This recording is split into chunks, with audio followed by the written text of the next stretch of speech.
ஆண்டவர் உங்களோடு இருப்பாராக. ஆன்மாவோடும் இருப்பாராக. லூக்கா எழுதிய தூய நற்செய்தியிலிருந்து வாசகம்.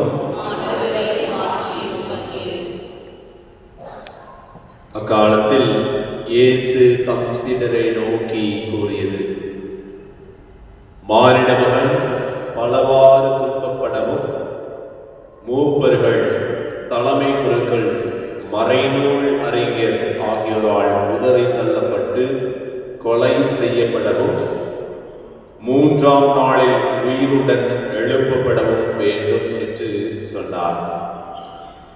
பின்பு அவர் அனைவரையும் நோக்கி கூறியது: என்னை பின்பற்ற விரும்பும் எவரும் தன்னலம் துறந்து தம் சிலுவையை நாள்தோறும் தூக்கி கொண்டு என்னை பின்பற்றட்டும். ஏனெனில் தம் உயிரை காத்து கொள்ள விரும்பும் எவரும் அதை இழந்து விடுவார்.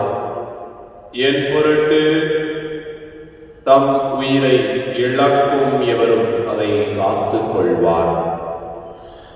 ஒருவர் உலகம் முழுவதையும் தமதாக்கிக் கொண்டாலும் வாழ்வையே இழப்பாரெனில் அவருக்கு கிடைக்கும் பயன் என்ன?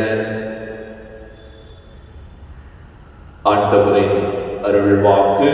கிறிஸ்துவே உமக்கு புகழ். ஆண்டவரே கிறிஸ்துவில் மிகவும் பிரியமுள்ள சகோதர சகோதரிகளே, தவக்காலத்தில் இருக்கின்றோம். தவக்காலத்தில் நம்மளுக்கு கொடுக்கப்பட்ட இறை வார்த்தை மிக தெளிவாக கொடுக்கப்படுகிறது.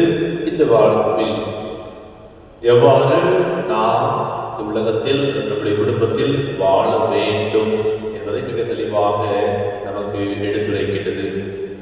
இந்த முதல் வாசகத்தில் பார்க்கின்றோம். மோசே இஸ்ரேல் மக்களை பார்த்து கூறுகின்றார்: இதோ பார், வாழ்வையும் சாவையும் நன்மையையும் தீமையையும் இன்று நான் உனக்கு முன்பாக வைக்கின்றேன்.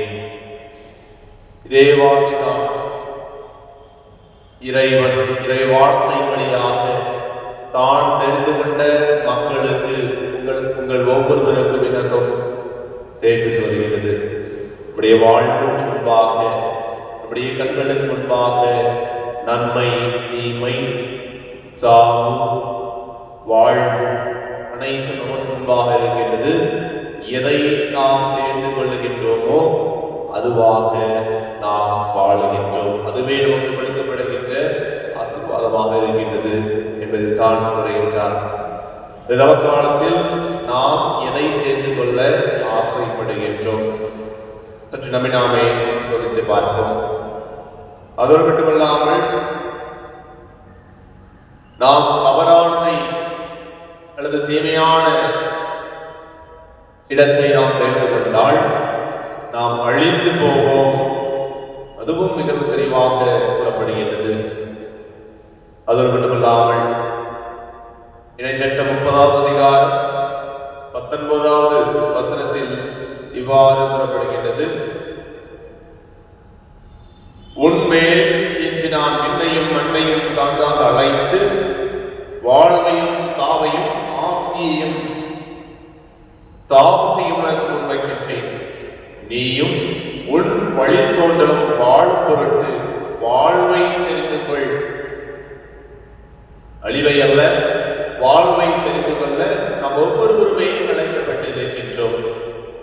அன்புக்குரியவர்களே, இந்த வாழ்வை தெரிந்து கொள்வதற்காக நாம் என்ன செய்ய வேண்டும் என்றால், இந்த தவக்கால முயற்சிகளை, அது நோன்பாக இருக்கலாம், தர்மமாக இருக்கலாம், அல்லது ஜெபிக்கின்ற முறையாக இருக்கலாம், அல்லது செவிகொடுத்தலாக இருக்கலாம், அல்லது இணைந்து பயணம் செய்யக்கூடிய மகளாக இருக்கலாம்.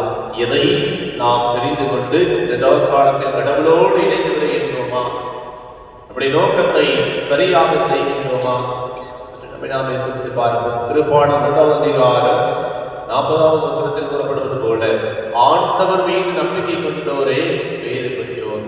எனவே இந்த தவக்காலத்தில் முழுமையாக ஆண்டவர் மீது நம்பிக்கை கொள்ளுகின்ற பொழுது எந்த துன்பங்கள், எந்த கவலைகள் இருந்தாலும் நான் என்னுடைய துன்பங்களையும் இன்பங்களையும் சிலுவையாக சுமந்து கொண்டு ஆண்டவரை பின்பற்றுவேன். ஏனென்றால் என்னுடைய ஆண்டவர் என் பக்கம் இருக்கின்றார். அவரே எனக்கு வாழ்வை கொடுக்கின்றார். அவரே எனக்கு வாழ்வாகவும் பாதையை காட்டுபவர்களாக இருக்கின்றார் என்பதை முழுமையாக விசுவசித்து வாழக்கூடிய ஆற்றல் நாம் ஒவ்வொருவருமே கொண்டு இவ்வுலகத்தில் வாழ வேண்டும். நன்மையை தெரிந்து கொள்ள வேண்டும், ஆசீர்வாதத்தை தெரிந்து கொள்ள இறைவன் ஒவ்வொருவருமே அழைக்கின்றார். எனவே மத்தேயு 4ஆம் அதிகாரம் 17ஆம் வசனம் கூறப்படுவது போல மனம் மாறுங்கள், ஏனெனில் விண்ணரசு நெருங்கி வந்து விட்டது. இந்த விண்ணரசு நெருங்கி வந்து இந்த சூழ்நிலையில் நம்முடைய பாவங்களை ஆண்டவரிடம் ஒப்புக்கொடுத்து பிறரை மன்னிக்கக்கூடிய ஆற்றலை நம்ம ஒவ்வொருவருக்கும் கொடுக்க வேண்டுவதற்காக இந்த திருப்பலியில் சிறப்பாக ஜெபிப்போம். நன்மையை தெரிந்து கொள்ள தூய ஆவியின் வல்லமையினால் நாம் பெற்றுக்கொள்ள வேண்டுவதற்காக தொடர்ந்து திருப்பலியில் சிறப்பாக ஜெபிப்போம். என்னுடைய ஆசீர்வாதம், என்னுடைய அருளும் நமக்கும் நம்முடைய குடும்பத்திற்கும் எப்போதும் இருப்பதாக.